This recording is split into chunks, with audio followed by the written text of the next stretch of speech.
If you've got a radio that runs OpenTX, whether it's a FreeSky X9D, X9 Lite, QX7, X Lite, Horus, X10, Radio Master, TX16S, Jumper T18, if you've got any of the radios out there that run OpenTX, then eventually you're going to run into a situation where you need to flash new firmware to the radio. And that's what we're going to go over in this video. The three ways that there are to flash new firmware to your OpenTX radio. And I'm going to bet that you probably know one of these ways already, the easiest one. But I'm going to show you a way to flash firmware to the radio that will recover the radio if you have completely bricked it. I've had people tell me, oh, the radio's dead, I guess it's trash. And I showed them how to get the firmware back on the radio and bring it back using one of the methods in this video. I'm Joshua Bardwell, and you're going to learn something today.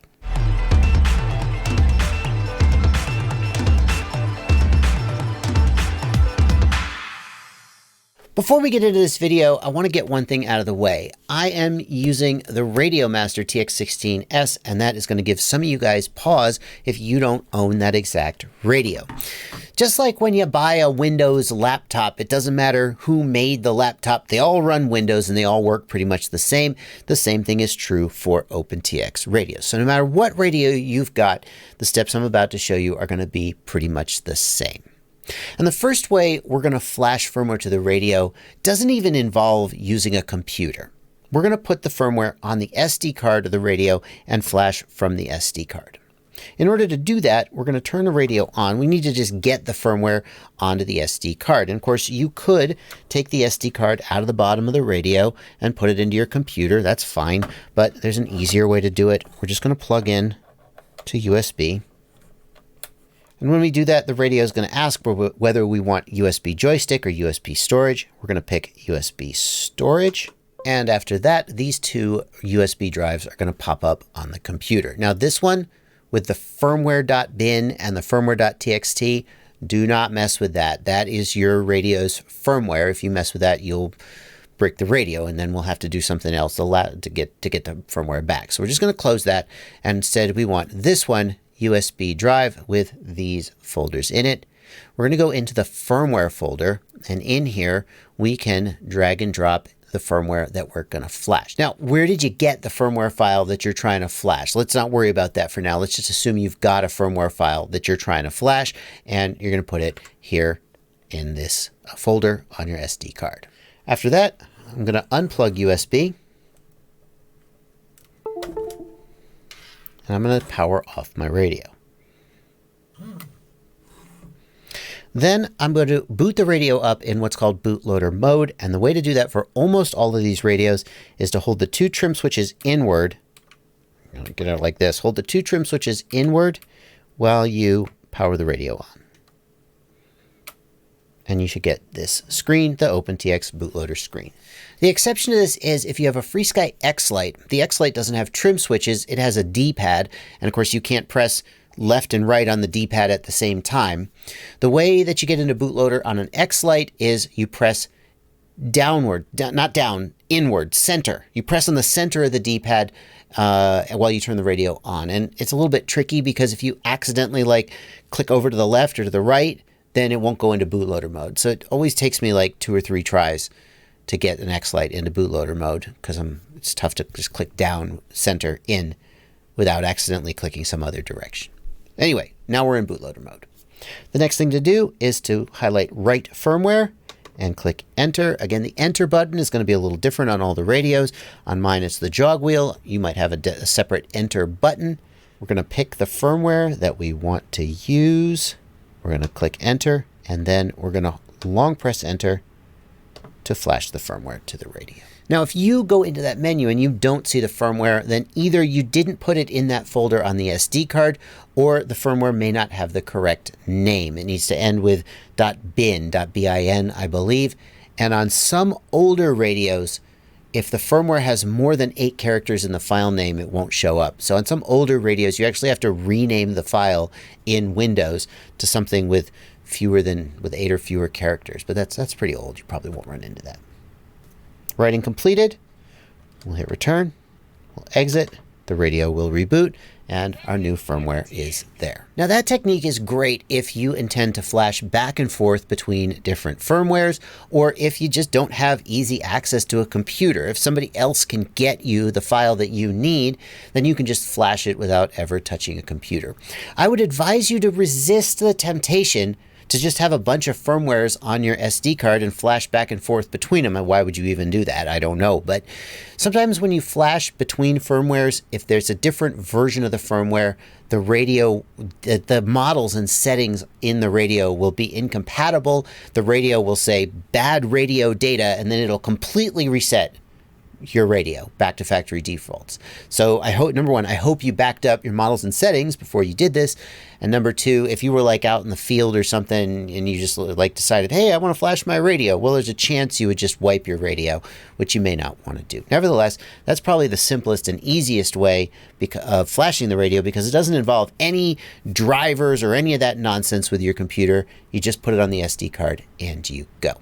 The next way to flash the radio involves this app, OpenTX Companion. And although many people try to avoid using this app, you shouldn't. You should use it because you can back up your radio, and that's really valuable. And there are some setup things that are easier to do in OpenTX Companion than they are to do in the radio. You could move your models and settings between radios when you get a new radio. Oh, that's pretty cool. I have a video about that actually. Link in the video description to the video about how to move your models and settings between radios. Check that one out after you're done with this one. So the first thing we're going to do with OpenTX Companion is we're going to click Settings, and we're going to look at our radio profiles. And chances are, if you just installed OpenTX Companion, you only have one radio profile, and it is default. If you have more than one radio, you're going to need one profile for each radio. I'm going to click Settings and then Settings again. And here I can change the profile name to match the name of my radio. But the most important thing is I'm going to change the radio type. And that tells Companion what firmware to download based on what type of radio that I've got. If I choose the wrong radio type, then flash it to the radio, I could brick the radio. And then I'll need to use method number 3, which is coming at the end of this video, to get it back. So that's set correctly. I'm going to set these build options. The build options, I always use no heli because I don't have any collective pitch helicopters. If you fly collective pitch helicopters, don't enable this. If you don't fly collective pitch helicopters, it gets rid of one of the screens that only applies to collective pitch helicopters. You want Lua enabled, and that's about it for now. There's no time for you to do a deep dive. So having set that up, I'm then going to click File and Download, and that will give me the option to download the latest firmware for my radio. So I'll hit Download Firmware. It'll offer to save that firmware to my hard drive. I've already got it saved, so I'm just going to say yes, and it'll download and save it. Now, if I'm changing my firmware version, the other thing I definitely need to do is hit Download SD Contents. And that's going to open up a folder here, which has the correct SD card contents for the version of OpenTX that I am currently working with. And you'll see here there's 3 zip files, 0025, 0026, and 0029. The radio will tell you when you first power up if you have the wrong SD card contents. And if it tells you that, then you just need to go to this folder and download the correct one and put that on your SD card. I'll show you that at the end of the video. So we've got the firmware file that we want to flash downloaded to the computer. We're going to plug in USB again. And again, we're going to choose USB storage. And again, those hard drives or those removable drives are going to pop up.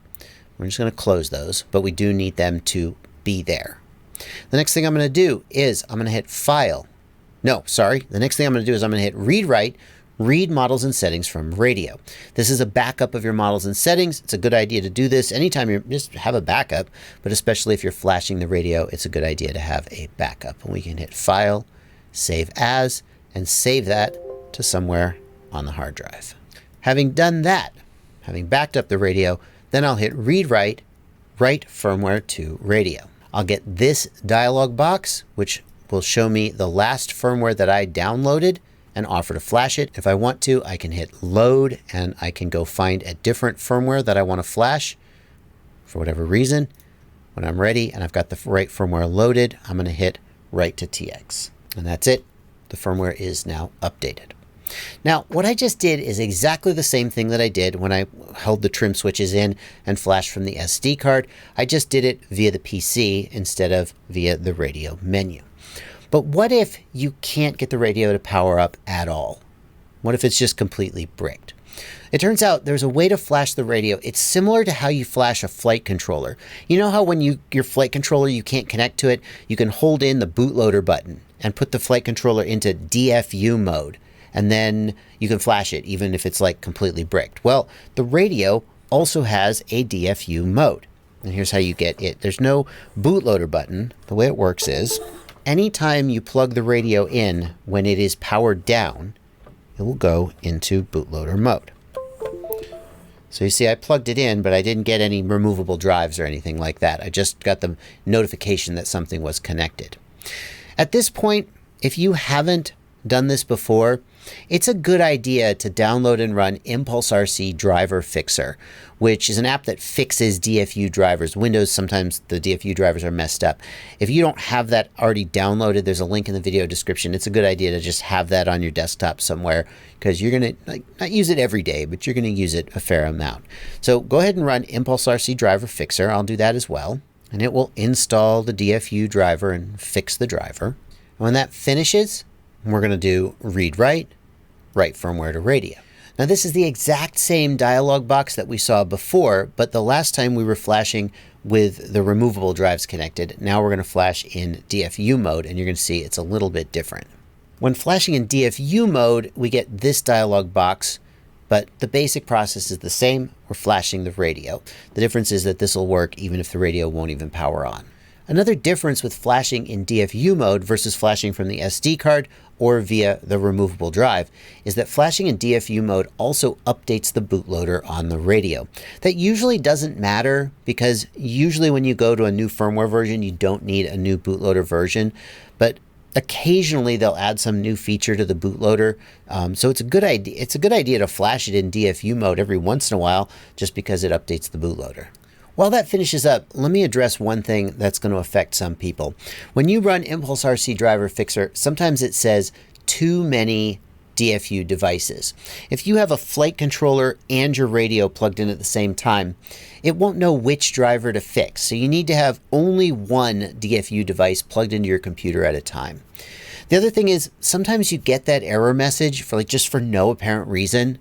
And the way that I fix it is, if you're plugged into the front of the computer, try plugging into the back. If you're plugged into the left side of your laptop, try plugging into the right side. If you're plugged into a USB hub, unplug from the hub and plug directly into the computer. And if there is anything else plugged into the computer other than like a keyboard and a mouse, unplug it and make sure that the controller is the only thing that's plugged in when you run Impulse RC Driver Fixer. If you get that error, too many DFU devices found. After you've finished flashing, you'll get this message: warning, file has no DFU suffix. Don't worry, it always says that. It doesn't mean anything. Don't freak out. Your flash is done and complete. Your radio is hopefully restored back to function. There's one more thing I said I'd show you before I finished up the video, and that is how to update the firmware or update the SD card contents. So I told you that you'd need to download one of these zip files. And to do this, it's really best to take the SD card out of the radio, because if you do it through the USB port on the radio, it's super slow and it takes forever, whereas an SD card reader is going to be a lot faster. What you're going to do is insert the SD card into the computer, and then I want you to format the SD card.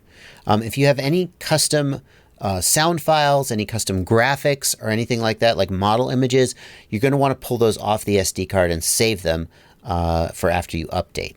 So after you've got everything you want to save off the SD card, let's just format the SD card. And we're going to format it as FAT32. And then we're going to open the zip file that we just downloaded that contains the new SD card contents. We're going to open the formatted SD card in another window. And we're just going to drag all that stuff over. That's going to take a minute, but then you'll have the correct SD card contents, so you don't get that error message when you first turn the radio on. There you go. 3 ways to update the firmware of your OpenTX radio. One way, the quick and dirty way, where you just flash from the SD card. One way where you flash via PC or computer using the removable drive method, and the final way, which is where you flash using the DFU method. That last way is the nuclear option. It'll get your radio back from the dead, but it involves hassling with drivers, and that's why a lot of people, you may not have known that way existed, but now you do, and hopefully you can save your radio or somebody else's radio someday if and when it ever comes to that. That's going to do it for this video. Thank you so much for watching. Tell me down in the comments, which one, did you know all three of those? Or was one of them new to you? Which one did you already know? Which one's new? Let me know if I was right or if you already knew all three of them. And this whole video was a total waste of time. Thanks for watching. Happy flying.